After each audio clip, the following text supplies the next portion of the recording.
Hello दोस्तों, मेरा नाम है मोहम्मद सफदर और आप देख रहे हैं कोड गैलरी। तो आज हम स्टार्ट करने वाले हैं हमारा फोर्थ लेक्चर का पार्ट बी। इस लेक्चर में हम देखेंगे कि हम रिएक्टिव फॉर्म्स कैसे सेटअप करेंगे एंगुलर मटेरियल 10 के साथ। तो जैसे कि आप लोग जानते हैं, ये जो लेक्चर है ये एंगुलर क्रट सीरीज़ का है। तो अगर आपने हमारे प्रीवियस लेक्चर नहीं देखे हैं तो मैं हाईली रिकमेंड करता हूँ पहले आप उन वीडियोस को देखिए, ताकि आप ये जो वीडियो है इसे समझ पाएँ। हमारी प्लेलिस्ट हमने ऑलरेडी इन्फो बॉक्स में दिए हुआ है, उसका लिंक आप उस पर क्लिक करके प्रीवियस वीडियो देख सकते हैं। तो चलिए स्टार्ट करते हैं। तो इस पार्ट में हम देखेंगे कि हम रिएक्टिव फॉर्म कैसे सेटअप करने वाले हैं। तो हम सब्सक्राइब कीजिए हमारे चैनल को और बेल आइकन दबाइए लेटेस्ट अपडेट्स के लिए। चलिए शुरू करते हैं। जैसे कि आपने देखा, हमने ऑलरेडी हमारी जो प्रीवियस वीडियो के अंदर ये पूरा सेटअप कर चुका था। हमने HTML सेटअप कर लिया था, प्लस हम उस HTML का भी रिएक्टिव फॉर्म से बाइंड करेंगे। तो हमारे पास दो सिनारियो है जहाँ पे हमें रिएक्टिव फॉर्म यूज़ करना है। पहला तो प्लस क्लिक करने पे हमारा जो फॉर्म आता है उस पर हमें रिएक्टिव फॉर्म बाइंड करना होगा, और सेकेंड सिनारियो होगा हमारा एडिट वाला। तो ये दो ही ऐसे सिनारियो है जिसमें हम इनपुट्स जो है वो सर्वर पे पास करते हैं और डेटाबेस में पास करेंगे, जिसकी वजह से हमें इन पे वैलिडेशन अप्लाई करना ज़रूरी होता है रियल वर्ल्ड प्रोजेक्ट में। तो चलिए स्टार्ट करते हैं। मैं क्विकली हमारा प्रोजेक्ट ओपन कर लेता हूँ, जैसा कि ऑलरेडी ओपन हो चुका है मेरे पास। तो क्विकली हम इसे रन करते हैं। रन करने से पहले हम हमारा जो फॉर्म है वो ऐड कर लेते हैं। तो मैंने ऐड कंपोनेंट जो है वो ऑलरेडी यहाँ पे ओपन कर लिया हूँ, जैसा कि आप देख सकते हैं। अब यहाँ पे हम क्विकली फॉर्म डिज़ाइन करेंगे। तो मैं यहाँ पे इसे फॉर्म देता हूँ माय कॉन्टैक्ट। ये हम इसे फॉर्म को नाम देते हैं। ये एक्चुअल में फॉर्म ग्रुप होगा, तो हमें न्यू फॉर्म ग्रुप को इनिशियलाइज करना है। यहाँ पे फॉर्म ग्रुप हमने इनिशियलाइज कर दिया है, जैसे कि आप देख सकते हैं। ये हमें इंक्लूड करना होगा, तो क्विक फिक्स जो होता है इससे हम इंक्लूड कर लेते हैं फॉर्म्स को। अब ये जो फॉर्म ग्रुप है ये फॉर्म ग्रुप कंट्रोल्स, हमें फॉर्म कंट्रोल्स का ग्रुप होता है, तो हमें फॉर्म कंट्रोल यूज़ करना है। जैसे कि आप जानते हैं हमारे पास तीन कंट्रोल है, name, contact number and email. ये हमारे तीन फॉर्म कंट्रोल है। तो हम इस तरीके से फॉर्म कंट्रोल को डिफ़ाइन कर सकते हैं। न्यू फॉर्म कंट्रोल,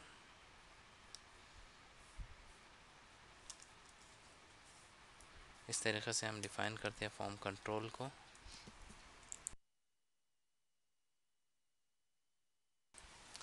तो हम फॉर्म कंट्रोल इस तरीके से ऐड कर सकते हैं इस फॉर्म ग्रुप के अंदर। मैं क्विकली फॉर्म कंट्रोल डिफ़ाइन कर लेता हूँ इसी के अंदर।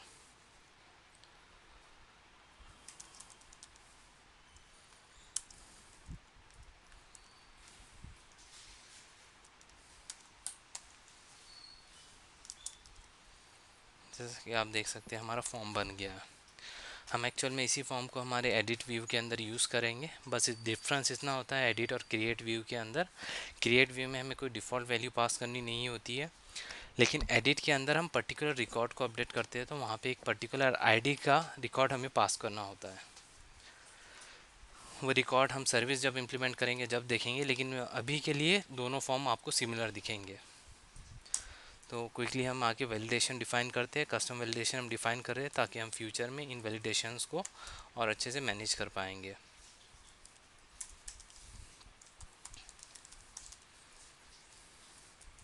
सपोज नेम वैलिडेशन, ये कस्टम वैलिडेशन हम बाइंड कर रहे हैं, तो इसका एक पैरामीटर हम पास करेंगे फॉर्म कंट्रोल का, जो कि टाइप होगा फॉर्म कंट्रोल।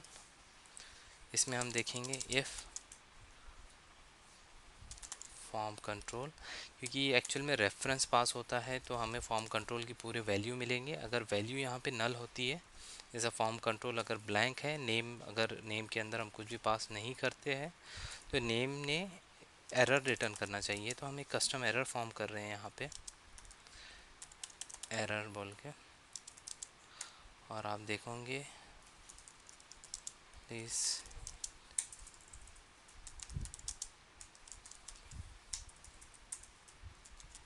यहाँ पे हम ये कस्टम एरर फॉर्म कर रहे हैं।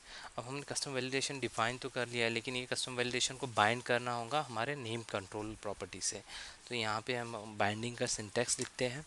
फर्स्ट जो आर्ग्यूमेंट होता है फॉर्म कंट्रोल के अंदर वो स्टेट होता है, यानी कि डिफ़ॉल्ट वैल्यू क्या पास करनी है। सेकेंड आर्ग्यूमेंट जो है होता है वो सिंगल वैलिडेशन होता है, या वैलिडेशन की एरे पास कर सकते हैं। तो हम यहाँ पे एक एरे ले रहे हैं जिसके अंदर हम हमारा कस्टम फंक्शन कॉल करेंगे, नेम वैलिडेटर। और इसी के साथ हमें एक बाइंड सिंटैक्स यूज़ करना होता है, जो कि बाइंड कर देंगे इस कंट्रोल को वैलिडेशन के साथ। और इस तरीके से ये हमारा जो नेम जो फॉर्म कंट्रोल है वो कस्टम वैलिडेशन से बाइंड हो जाएगा। इसी के साथ साथ हमें और दो कस्टम वैलिडेशन चाहिए, कॉन्टैक्ट नंबर और ईमेल के लिए। तो यहाँ पे हम कॉन्टैक्ट डालते हैं, कॉन्टैक्ट, यहाँ पे कॉन्टैक्ट। अभी तो हम सिर्फ रिक्वायर्ड वाला बेसिक वैलिडेशन देख रहे हैं, लेकिन हम हमारे लास्ट लेक्चर में इन वैलिडेशन को और अच्छे से इम्प्लीमेंट करेंगे। जैसा कि वैलिड फ़ोन नंबर का एक पर्टिकुलर फॉर्मेट चाहिए होगा, हम ये फॉर्मेट हमारे लास्ट लेक्चर में देखेंगे। अभी के लिए ये ट्यूटोरियल को सिंपल रखते हुए हम बेसिक वैलिडेशन यूज़ कर रहे हैं, सच एस कि वो नल नहीं होना चाहिए। तो उसी तरीके से यहाँ पे हम बाइंड कर देते हैं।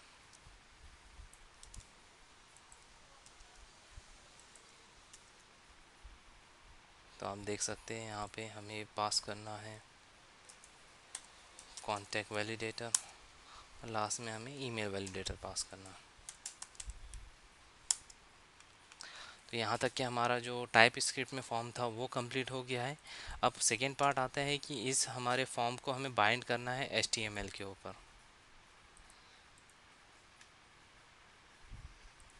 तो चलिए इस कंट्रोल हमने जो फॉर्म्स बनाया है इसे हम HTML पे बाइंड करते हैं।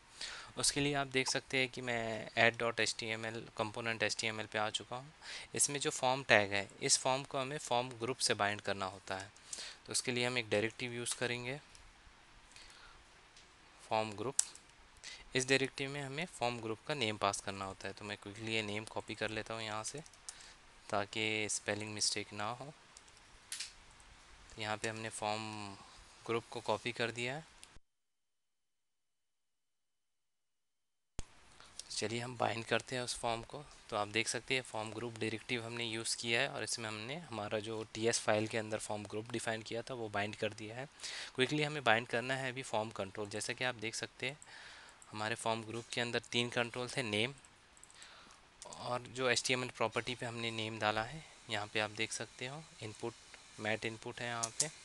ये जो इनपुट है हमारे को बाइंड करना होगा हमारे form control group, form group के फॉर्म कंट्रोल को। तो फॉर्म कंट्रोल नेम जैसा कि आप देख सकते हैं ये नेस्टेड फॉर्म के अंदर है। तो फॉर्म ग्रुप हमारा ऑलरेडी बाइंड हो चुका है माय कॉन्टैक्ट ऐप फॉर्म से। अभी इसके अंदर जो हम इनपुट पास कर रहे हैं इसके अंदर हम बाइंड करेंगे हमारा कंट्रोल। तो कंट्रोल बाइंड करने के लिए सिंटैक्स है फॉर्म कंट्रोल नेम,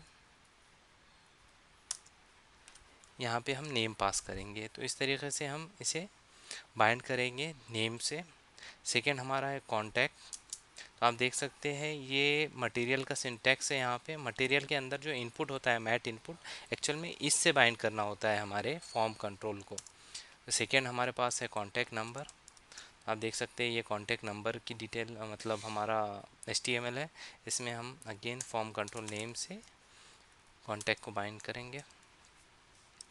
दोस्तों ये हमारा सेम फॉर्म होगा जो कि यूज़ होने वाला है हमारे एडिट के ऊपर। तो हम मोस्टली यही कोड कॉपी पेस्ट करेंगे वहाँ पे, क्योंकि हमारे पास कंट्रोल सेम है।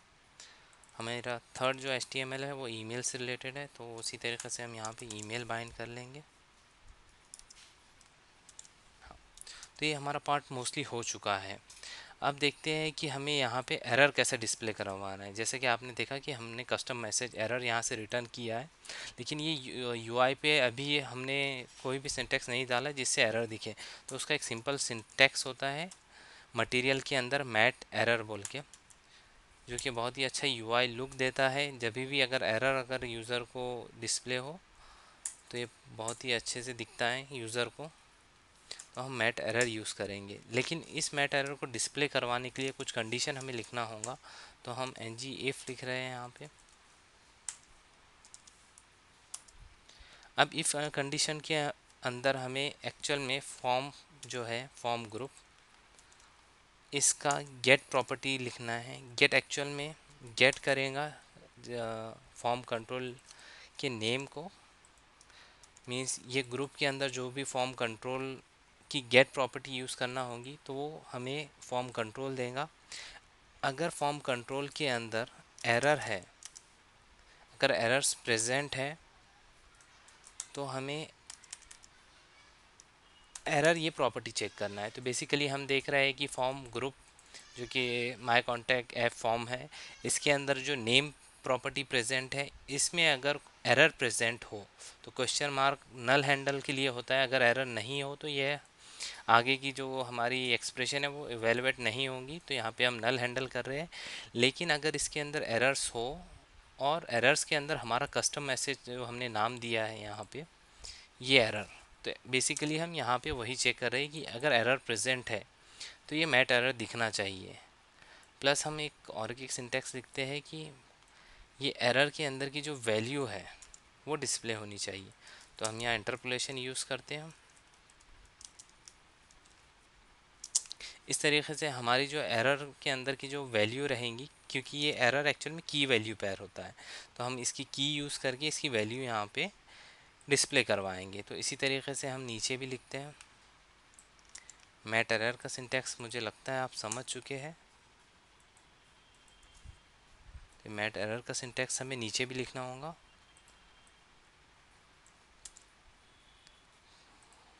जो कि इनपुट के नीचे होगा एग्जैक्टली।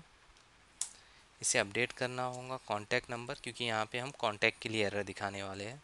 तो ये कॉन्टैक्ट नंबर हमने डाल दिया और लास्ट में हम दिखाने वाले हैं ईमेल के लिए। तो यहाँ पे ईमेल डालते हैं। तो आप देख सकते हैं कि हमारा एरर्स जो थे वो भी अभी प्रॉपरली डिस्प्ले होंगे। एज वेल एज हमें डिसेबल करना है ऐड वाला बटन। तो चलिए जल्दी से देखते हैं कि डिसेबल कैसे कर सकते हैं हम। तो हम यहाँ पे डिसेबल एट्रीब्यूट लिखेंगे। डिसेबल हमें कब करना है, जब ये जो फॉर्म है हमारा, अगर ये इनवैलिड है तो हम इसे डिसेबल कर देंगे। तो इनवैलिड प्रॉपर्टी होती है फॉर्म की, अगर ये इनवैलिड मिलता है फॉर्म तो ये डिसेबल हो जाएगा। और फॉर्म कब इनवैलिड होगा, जब इनमें से कोई भी वैल्यू नल होगी, यानी कि नेम, कॉन्टैक्ट नंबर और ईमेल, इसमें से एक भी वैल्यू अगर नल होती है तो तब तक हमारा जो ऐड वाला बटन है वो डिसेबल होगा। इस तरीके से हमारा यूआई साइट कंप्लीट हुआ। अगेन रिएक्टिव फॉर्म यूज़ जब भी हम करते हैं तो हमें ऐप डॉट मॉड्यूल के अंदर रिएक्टिव फॉर्म्स का मॉड्यूल इंपोर्ट करना होता है। तो जल्दी से हम रिएक्टिव फॉर्म का मॉड्यूल देख लेते हैं। जैसे कि आप देख सकते हैं यहाँ पे रिएक्टिव फॉर्म्स है इंपोर्ट स्टेटमेंट में, और यहाँ पे हमने ऐप डॉट मॉड्यूल के अंदर रिएक्टिव फॉर्म इंपोर्ट किया है। तो क्विकली हम रन करते हैं प्रोजेक्ट को और देखते हैं ब्राउज़र पे हमें क्या डिस्प्ले होता है। और दोस्तों सेम फॉर्म जो हमने यूज़ किया है ऐड के अंदर, हम सेम फॉर्म यूज़ करेंगे एडिट के अंदर। एडिट में सिर्फ डिफरेंस इतना होगा कि हम एडिट के अंदर इनिशियल वैल्यू जो होती है, जैसे कि हमें पर्टिकुलर आईडी बेस पे जो रिकॉर्ड फाइंड होता है उस रिकॉर्ड को अपडेट करना होता है, तो हमें इनिशियल वैल्यू बाइंड करनी होती है एडिट में, बस उतना डिफरेंस है।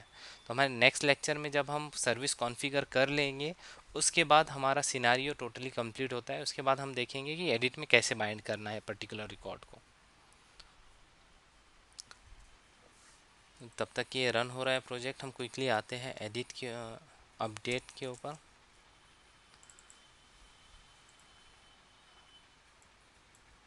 हम सेम जो फॉर्म है ऐड के ऊपर लिखा हुआ वो डाल देते हैं। तो चलिए पहले देखते हैं कि हमारा ऐड फॉर्म प्रॉपरली वर्क हो रहा है। अगर वो वर्क हो रहा है तो हम सेम फॉर्म को अपडेट पे डाल देंगे। आप देख सकते हैं मेरा प्रोजेक्ट बिल्ड हो रहा है। या ये पोर्ट 4200 पे रन हो चुका है।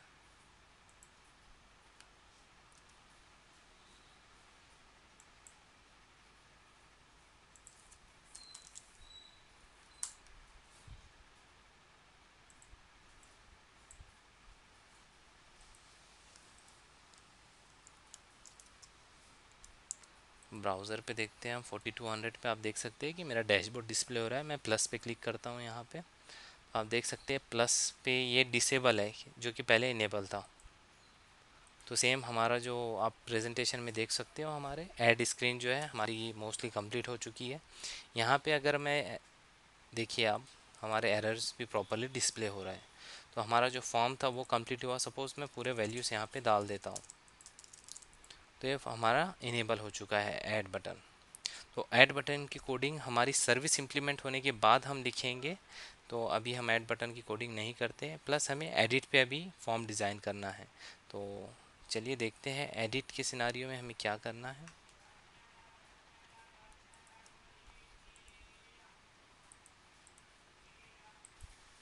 तो चलिए क्विकली हम अपडेट जो हमारा कंपोनेंट है उस पर आ चुके हैं। हम ऐड के ऊपर जो हमने HTML डाला था, हम कॉपी पेस्ट यहाँ पे HTML सेम करते हैं। सेम फॉर्म टैग जो था ये अपडेट हमने कर दिया है। प्लस अभी TS फाइल के अंदर हमने जो ऐड के ऊपर फॉर्म डिक्लेयर किया था, ये form as it is copy कर देना है। अभी आप देख सकते हैं एरर दे रहा है हमें। नीचे जो हमारा CLI कमांड रन हो रहा है उसमें एरर दिख रहा है। बट जैसे ही हम ये फॉर्म कॉपी पेस्ट कर लेंगे वहाँ पे अपडेट में, ये एरर्स भी चले जाएंगे। क्योंकि जैसा कि मैंने आपको ऑलरेडी बताया था, अपडेट और ऐड के अंदर सिर्फ डिफरेंस इनिशियल वैल्यू का होता है। जब हम इनिशियल वैल्यू पास करेंगे इसके अंदर, तो ये प्रॉब्लम भी हमारा सॉल्व हो जाएगा। हमें नेम स्पेसेस ऐड करना है बस, और मैं सेव करता हूँ। क्विकली आते हैं ब्राउज़र पे और देखते हैं ब्राउज़र पे कैसा दिख रहा है। जैसा कि आप देख रहे हैं कि हमारा जो प्रोजेक्ट था वो सक्सेसफुली रन हो रहा है। जो हमारे प्रीवियस एरर थे वो जा चुके हैं। हम क्विकली देखते हैं कि ये ब्राउज़र पे कैसा दिखता है। तो आप देख सकते हैं ब्राउज़र पे ये हमारा अपडेट फॉर्म है वो सक्सेसफुली दिख रहा है। यहाँ पे मैसेज भी आ चुके हैं। प्लस ये, लेकिन ये जो अपडेट वाला बटन है ये डिसेबल नहीं हो रहा है। उसके लिए हम क्विकली आते हैं हमारे प्रोजेक्ट के अंदर। हम आते हैं अपडेट HTML के ऊपर। जैसा कि आप देख सकते हैं हमने ये पूरा कोड वहीं से कॉपी किया था। उसी तरीके से हम जो अपडेट बटन जो आपको यहाँ दिख रहा है, इसके ऊपर डिसेबल एट्रीब्यूट लगा देते हैं। और हमें फॉर्म की प्रॉपर्टी गेट करके, ये फॉर्म है हमारा, अगर ये इनवैलिड हो तो इस प्रॉपर्टी पे हमें डिसेबल करना है। तो क्विकली आते हैं ब्राउज़र के ऊपर। ये ऑटो रिफ़्रेश हो रहा है। आप देख सकते हैं इनिशियल रिफ़्रेश पे बटन डिसेबल है क्योंकि ये पूरे रिक्वायर्ड फील्ड है। यहाँ पे हम जैसे ही डालते हैं डिटेल, तो इनेबल हो चुका है। इस तरीके से दोस्तों हमारा जो फॉर्म्स था, reactive form, basic reactive form, वो कंप्लीट हो चुका है इस लेक्चर के अंदर। तो आप देख सकते हैं ये फॉर्म्स और हमारा एडिट वाला फॉर्म वो कंप्लीट हो चुका है। मेनली ये दो ही एक्चुअल में यूज़र के लिए फॉर्म्स जो है वो यूज़ में आते हैं, ऐड और एडिट वाला। डिलीट वाले में तो हम सिर्फ इन्फॉर्मेशन दिखाते हैं, तो यहाँ कोई फॉर्म की ज़रूरत नहीं होती है। एज वेल एज़ हम जो हमारी सर्विस इंप्लीमेंट करने वाले हैं नेक्स्ट लेक्चर में, तो उस सर्विस पे हम देखेंगे कि हमारे मल्टीपल रिकॉर्ड्स यहाँ पे कैसे डिस्प्ले करवाएंगे हम। और एक्चुअल में हम फेक सर्विस यहाँ पे इम्प्लीमेंट कर रहे हैं इन मेमोरी पैकेज के थ्रू। तो देखते हैं अभी। तो हमारा ऐड स्क्रीन, अपडेट स्क्रीन का फॉर्म कंप्लीट हो चुका है। एज वेल एज हमारी डिलीट स्क्रीन भी कंप्लीट हो चुकी है। हमारे नेक्स्ट लेक्चर में हम देखेंगे कि angular in memory web API जो पैकेज है वो कैसे इम्प्लीमेंट करना है। इसकी प्रीरिक्विजिट हमारी जो बेस सर्विस है उसे कैसे इसको इम्प्लीमेंट करना है। इसी के साथ साथ हमें एक्चुअल में इस पैकेज की रिक्वायरमेंट इसलिए है क्योंकि हमारे पास कोई सर्वर नहीं है, डेटाबेस सर्वर नहीं है जिसमें हम रिकॉर्ड सेव कर सके। तो हमें इन मेमोरी ऑब्जेक्ट पे हमें खेलना है। तो ये जो पैकेज है, ये पैकेज हमें सिमुलेट करता है एज अ बैकएंड सर्वर की तरह। तो हमें इसका यूज़ करते हुए हमें add, update, delete operation perform करना है। तो नेक्स्ट लेक्चर में हम ये देखेंगे कि angular in memory web API कैसे सेटअप करते हैं हम। तब तक के लिए बने रहिए हमारे साथ। Thank you.